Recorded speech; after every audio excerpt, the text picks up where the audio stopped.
Hello and welcome back to my channel where I like to have fun with all things beauty while being critical about what I accept into my collection. I am doing my intro today. I had started leaving it out just because it's been so long.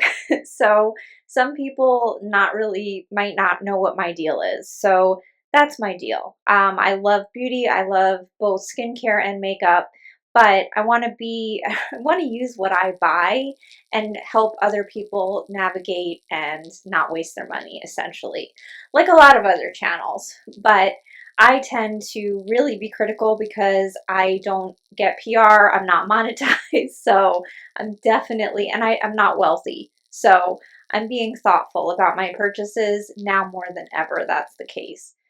Anyway, that aside, where have I been?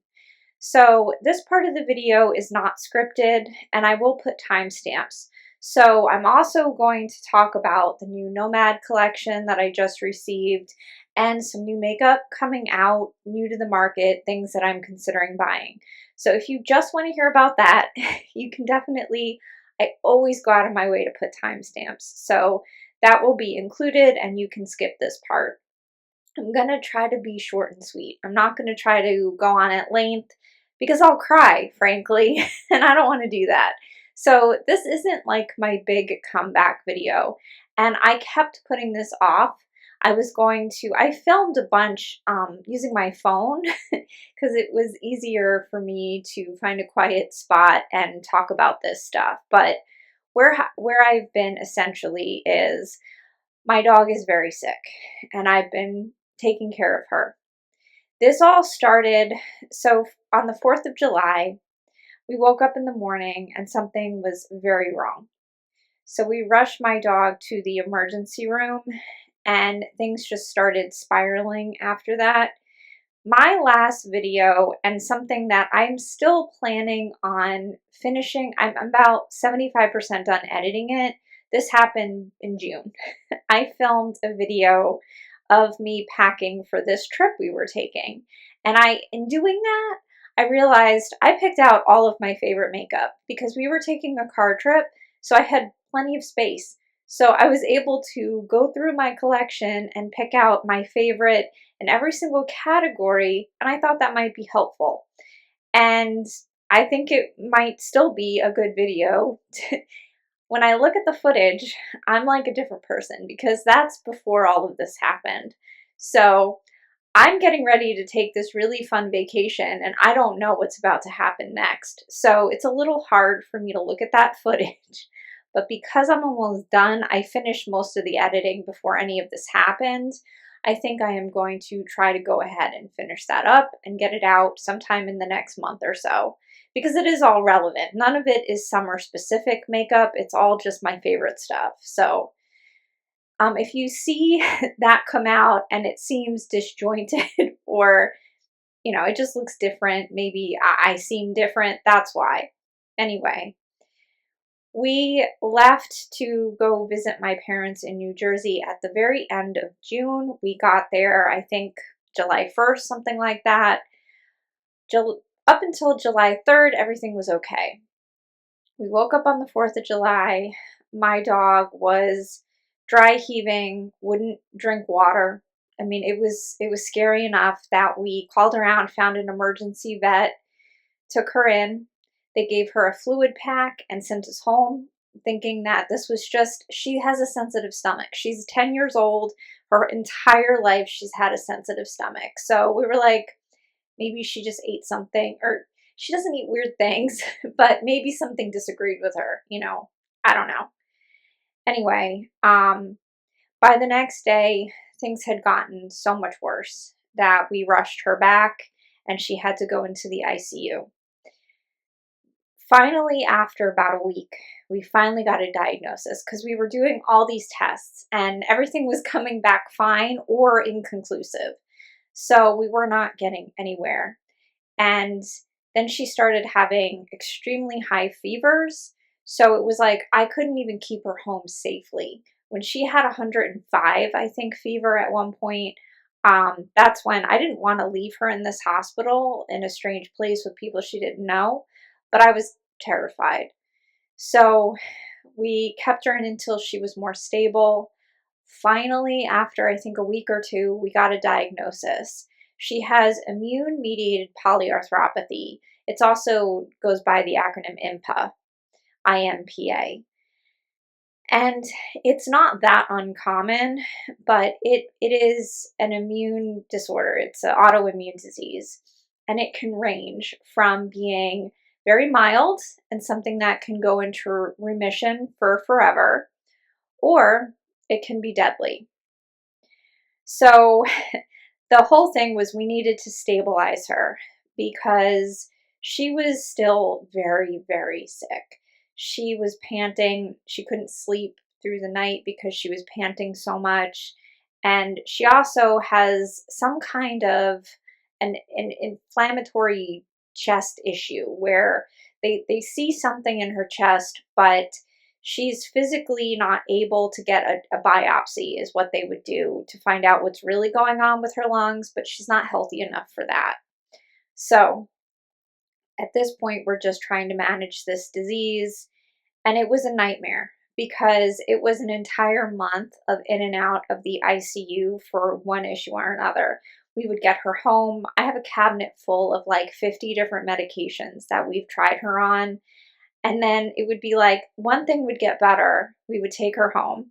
And then we would be rushing her back in the middle of the night because she had like extreme bloody diarrhea, like extreme, or uncontrolled vomiting, or something else, or a fever of 105, something else like really awful and horrifying. And I feel like for an entire month, we spent 2 weeks in New Jersey, mostly in the ICU, 2 or 3 weeks. We drove home from New Jersey to South Florida. It took like 24 hours, 23 hours, something like that. My husband drove it straight through. We didn't even stop because we wanted to get her home as quickly as possible to not put any more stress on her sitting in a long car ride. We knew we needed to follow up with vets here. We ended up needing to go back into inpatient. We have a VCA close to us that's an emergency 24/7 vet. So we were in and out. I mean, it's so funny because on the surface it sounds like arthritis, but it is not that. It is not that at all.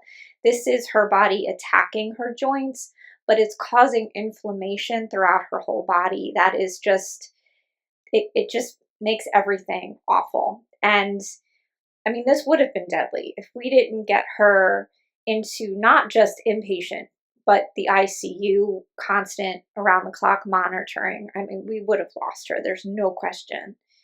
So this was really a really bad case. And not the one thing about this particular disease is there's not really a normal. It's very case by case dependent. And there's not a whole lot of treatment options beyond prednisone for inflammation and other, things that lower the immune system. And it's just a balancing act, but she can't be on the amount of prednisone that she needs to manage this disease is not sustainable because she'll develop organ failure. I mean, eventually. So we need to get her down. Every time we try to taper, we've never been in remission for 2 months, but things have gotten more stable or less stable. Every time we're more stable, like we are on the higher dose, we start to taper and she gets worse again. So we're still very much in that. Right now, she was just on a really high dose. Now we're tapering it slightly. She has more blood work. Every 2 weeks, we take her in for blood work and chest x-rays, and they've tried a few more experimental things. None of that has worked. I mean, we've spent probably at least $25,000 between the testing and the treatment and just everything. She's absolutely priceless. This is my soulmate dog. This isn't just a dog. It's frustrating because it feels like it's not getting us any closer to real remission. And we don't know. We don't know if this is something that this is the way it's going to be, and then, it's the beginning of the end, so to speak, or we could have a miracle and she could really be in remission from this and live a happy, normal life again. We just have no idea. The only thing we know is the longer it goes on, the worse the odds are that we get a remission. So, because it's been like 2 months at this point, it's over 2 months. It's very hard to accept.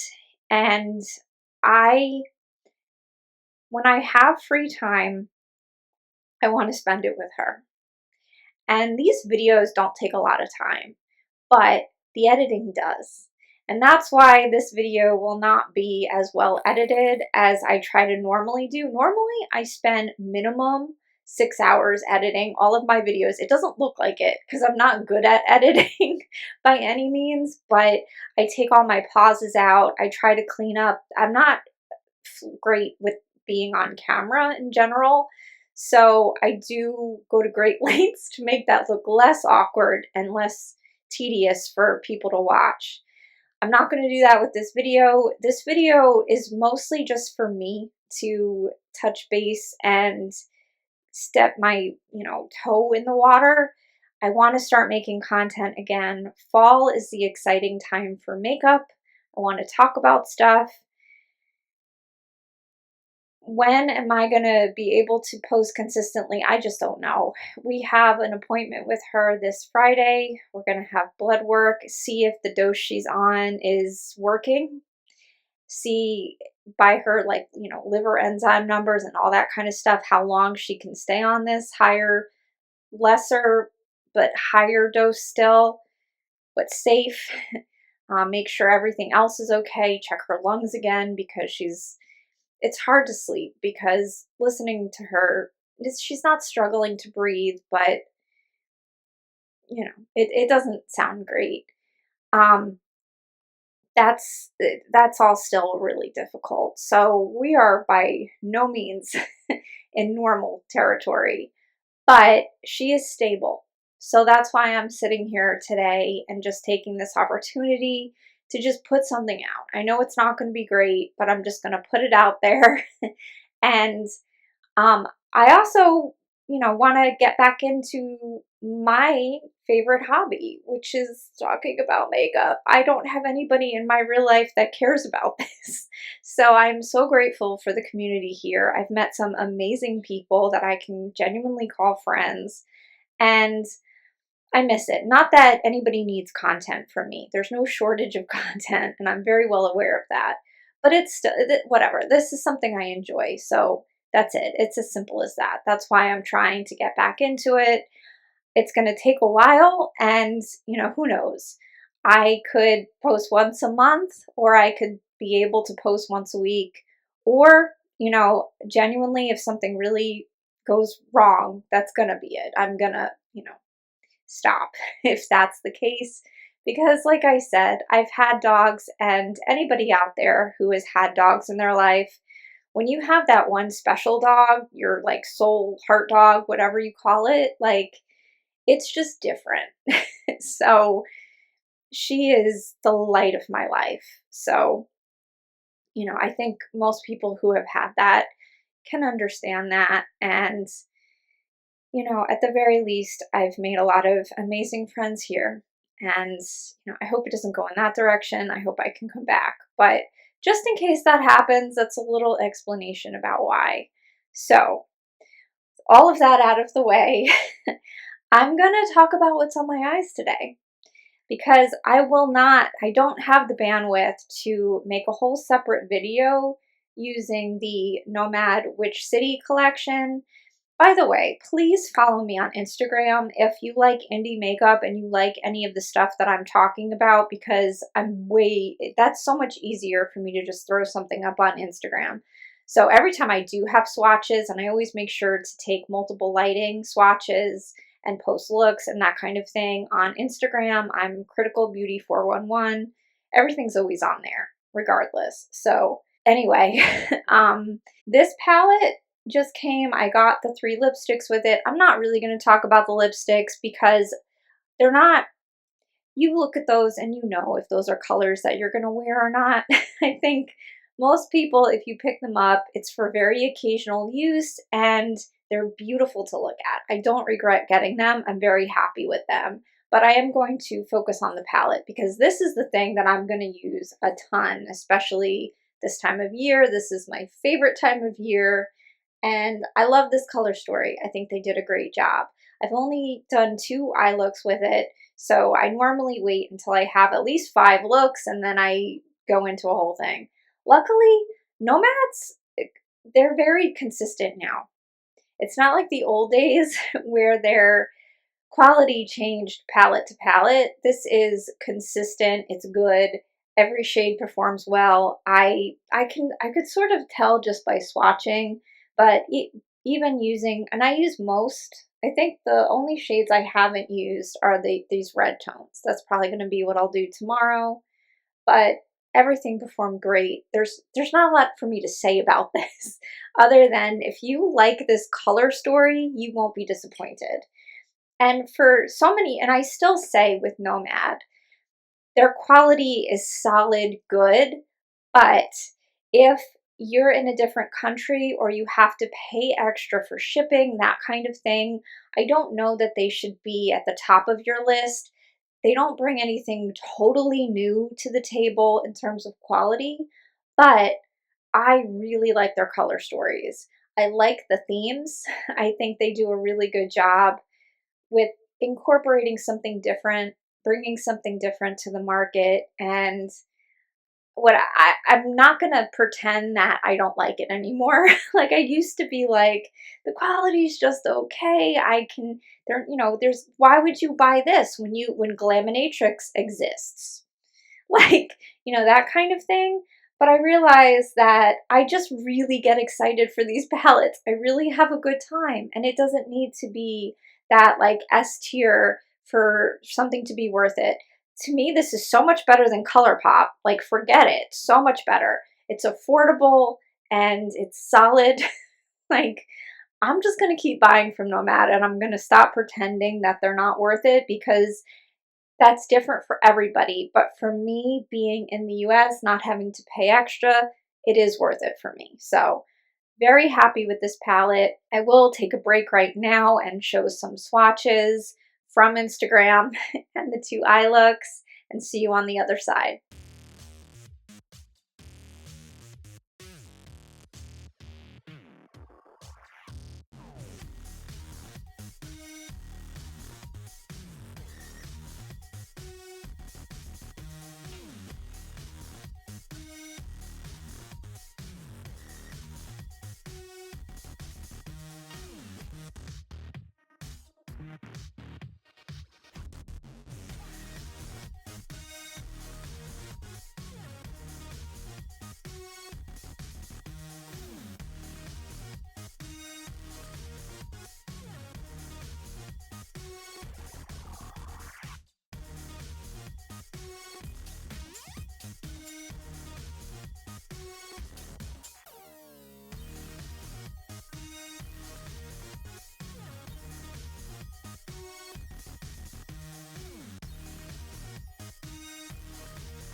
All right, now really quick, I wanted to talk about some new makeup releases because again, I'm not going to have the bandwidth to make a video just for that with all the inserts. I really like to always pop a picture up when I'm talking about stuff. So what I'm going to do instead is I'm just going to talk about like 2 or 3 things, keep it simple. The things that I think really stand out to me the most. Number 1 is going to be the new Hourglass palettes because I finally was able to see some review videos this morning. Today is Wednesday, September 3rd, and I think I'm going to skip this year. I have several of these palettes and I do like them, but I don't use them enough for me to justify the 94, 95, I think it's $94 they are now.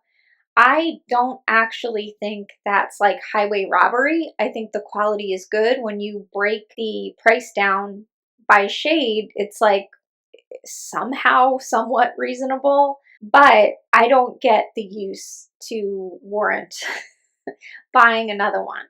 I need to start using the palettes that I have now. I think are color stories that actually work better for me. These color stories are certainly not terrible, and I'm happy that really the swan variation is the only one that really interests me.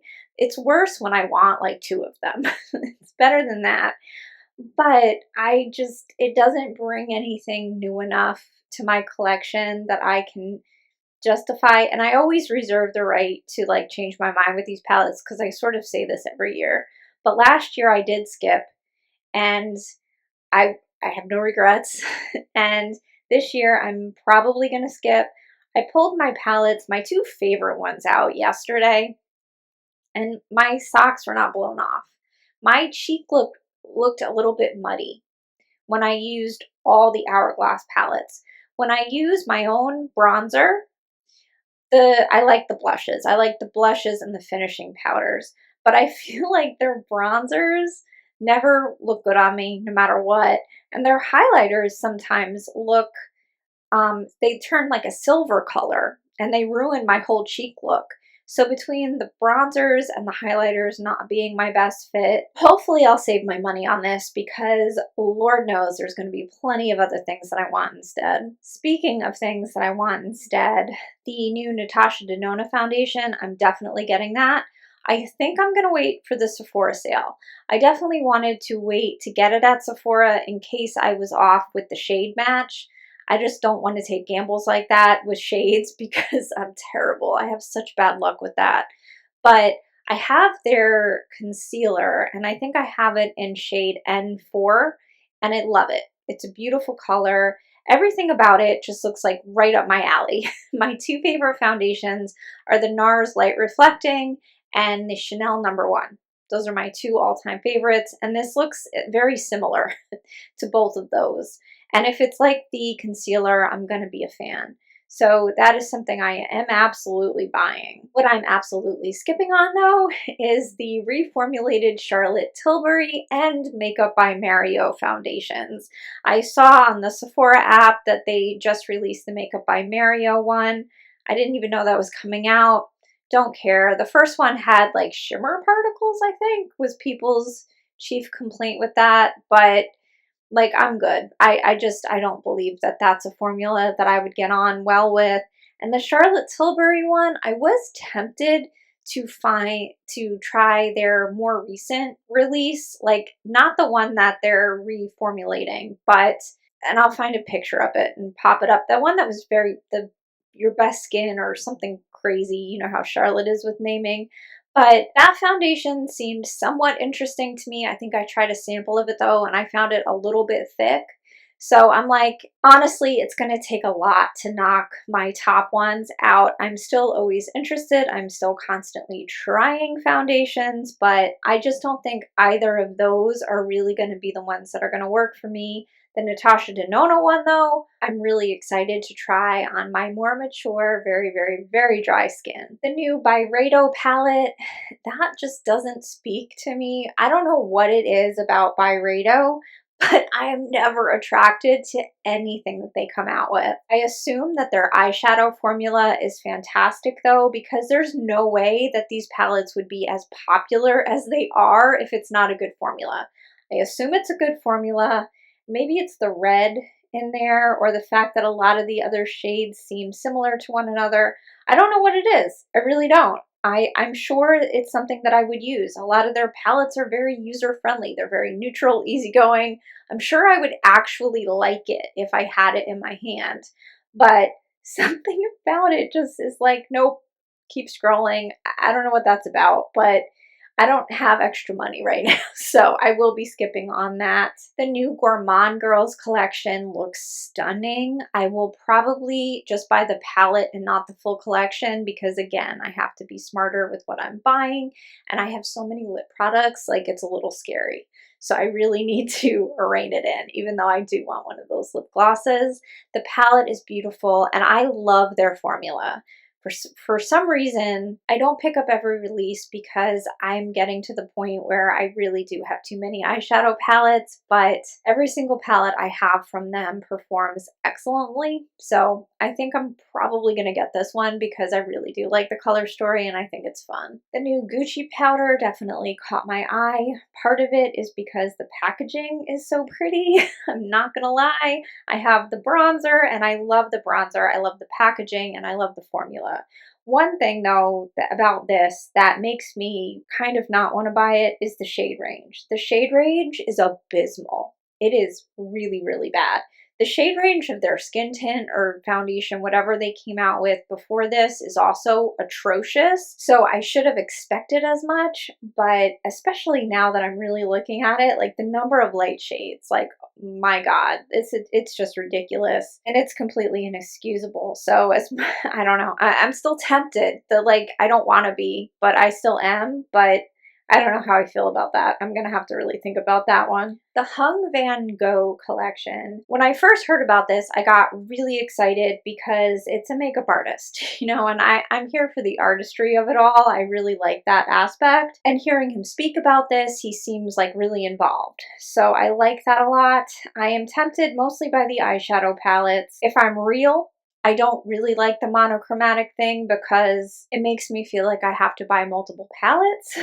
So I don't love that, but I do get it and I respect his vision. So I might try one of them during the Sephora sale for 20% off just to see what the formula is all about because I think that's fun. And I mean, listen, it's colorful eye makeup at Sephora. So that in and of itself is exciting. I really hope it does well. I would love for fun makeup to be popular again. So I'm going to leave things off for today with the Louis Vuitton release because everybody else has talked about it. So I might as well too. If you follow me on Instagram, you've already heard all of my various opinions about this.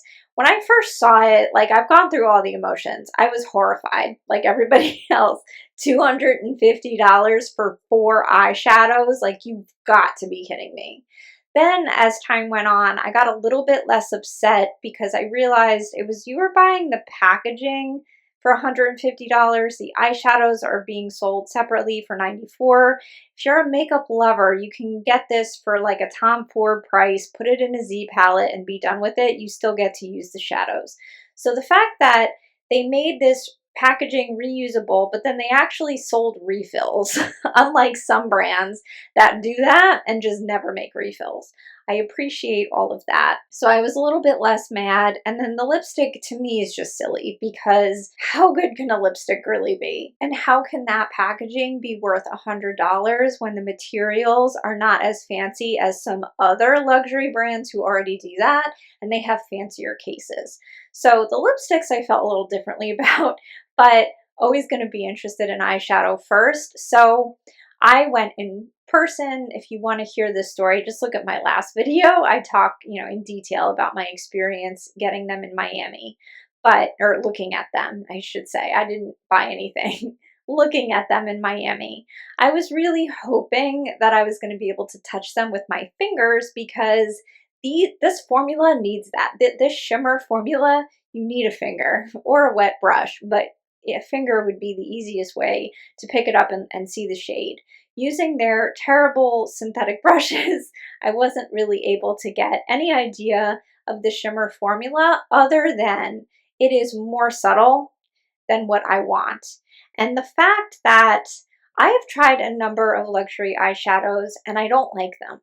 I typically gift them because I can appreciate the things that they typically do have going for them in terms of being easy, blendable. They look great on maturing eyelids, all of that. But in my experience, what the fashion houses do well, the best in my opinion, is complexion. So for example, the Chanel No. 1 foundation, one of my favorite foundations of all time.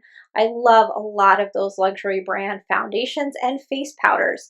I like their blushes, I like their highlighters, I like all of the face powders from the luxury brands. The eyeshadows just don't do anything for me.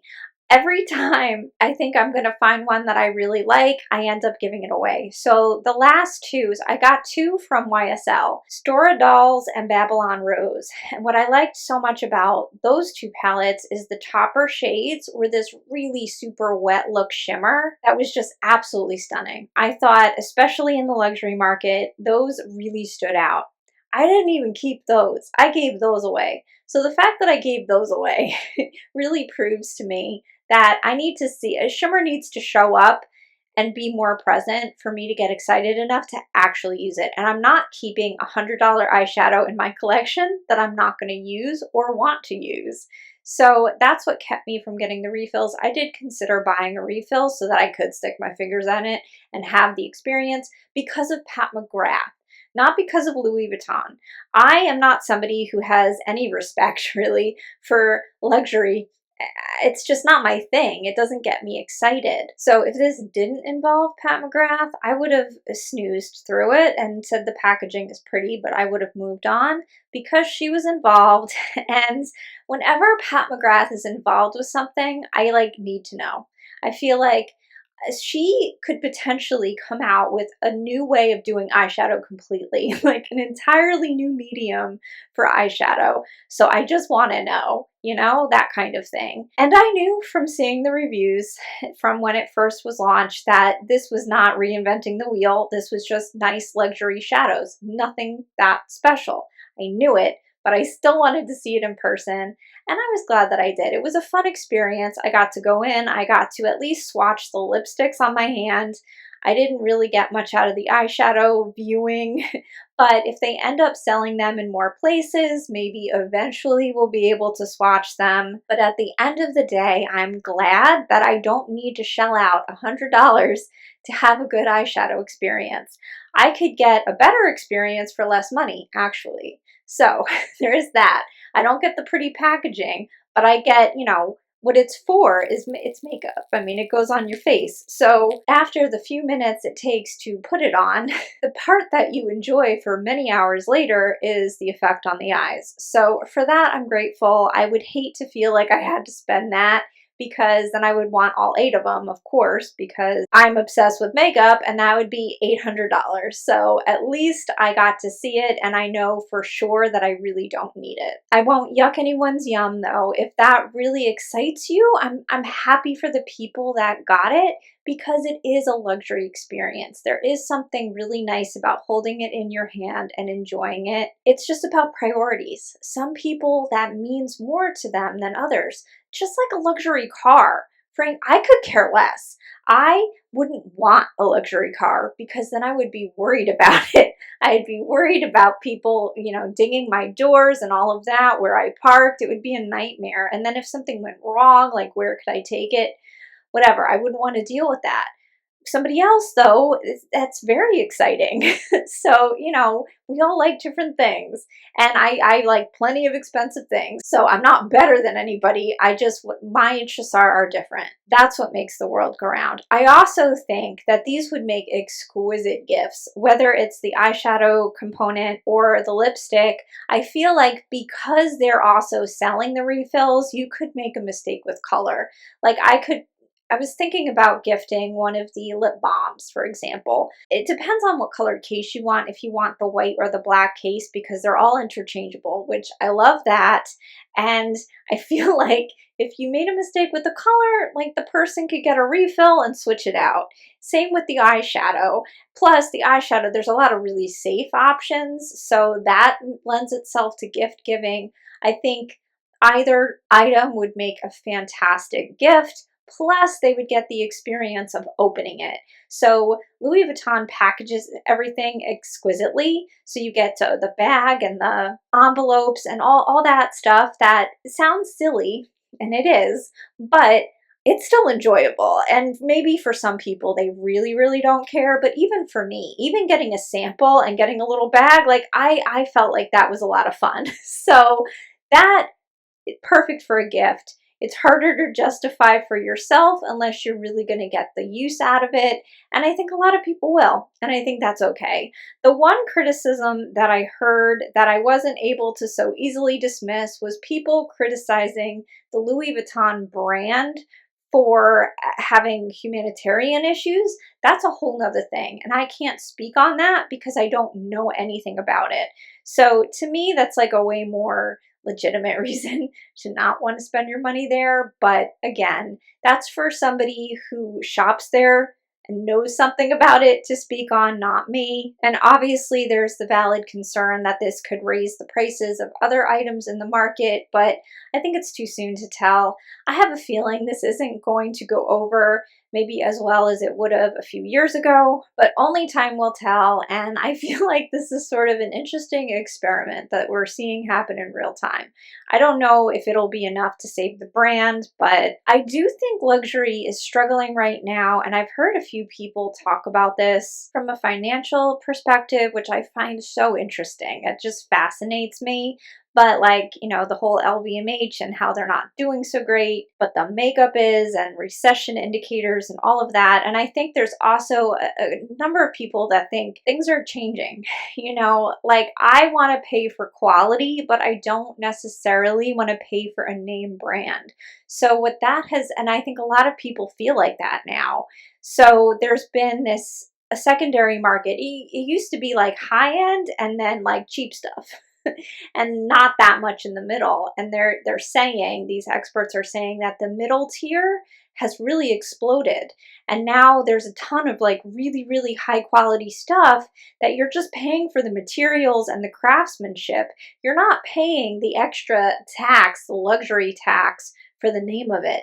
And you get nice packaging with that too. I have a bag that's like several $100s, but it's so well made. They did all the things, the opening it, the dust bag, all that was all there. So the only thing it's missing is a name tag, and I'm cool with that. Like if anything, that I prefer that. I do not want to be advertising my bag. Plus, if I did that, let's be real, people would assume it was a knockoff. But anyway, you know, I'll pay for quality just like I'll pay for a good formula for an eyeshadow. But slapping a name on it, I don't appreciate that. Actually, speaking of bags, this is my favorite bag right now. I got this for $40 on Amazon. It's real leather, high quality. This thing has been through the ringer. I've been taking it everywhere for like the last year at least, and I love it. So you can still get nice things is my point without paying a luxury tax. For most things, there's a point at which something just can't get better. The materials can't get better. The craftsmanship can't get better. There's a limit. And my feeling with the Louis Vuitton makeup is that the real makeup enthusiasts are going to be able to see through the glitz and glamour of Louis Vuitton, look at the makeup and say, that's nice, but it's not anything different. And the people who are really into luxury, they're going to be interested for a while and then forget about it because a lot of them have makeup artists, or they're not hobbyists. They're not makeup enthusiasts. They don't need every color because they just don't care that much. So I'm very interested to see where this ends up, but it certainly got us all talking and it was entertaining for a spell. Now we're going to move on to something else, I'm sure. And we all know we're heading into high time for makeup. Speaking of exciting fall releases, this was leaked over on Reddit. It's a new Natasha Denona release, and I saw this on a little night makeup stories over on Instagram, and she's on Instagram and YouTube. Definitely follow her. Her content is amazing, but I wanted to give her credit without implicating her because I know that Natasha Denona has a very fastidious legal team, to say the least. So that's why I'm showing it this way, but definitely give her a follow. She found this and I haven't seen anybody else talk about it. They are famous for having leaks, but they're also famous for going after people for posting them. So this was taken from Reddit. And the only real information we have is that it is coming soon, supposedly. What I'll do is describe it and read the caption. So these are two eyeshadow palettes. One is warm, one is cool tone, and it's called the Eye Sculpt Texture and Tone Palette. They are each 18 pans, and the caption reads, "My local Ulta has a section with a photo of two eyeshadow palettes that look a little longer than the midi, with shades similar to Biba palette, but with some more shades. One is a lighter palette, the other is deeper. Apparently, they're coming out soon. Not sure when, but there's already a spot reserved on the gondola for it.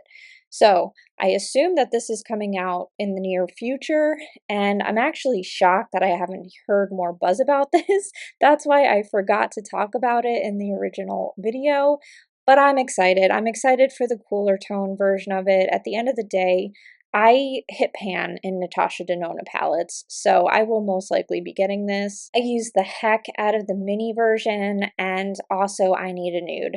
So they make sense for me. Other than some of the other neutral palettes that I never reach for, I really like the formula of these. So unless the price is something absolutely absurd, I'm most likely going to be getting this. It's not life-changing, but it is a good solid release, so I'm looking forward to it. So that's where I'm going to leave it for today. I really hope this video was watchable and somewhat entertaining, and I apologize for where I'm at emotionally.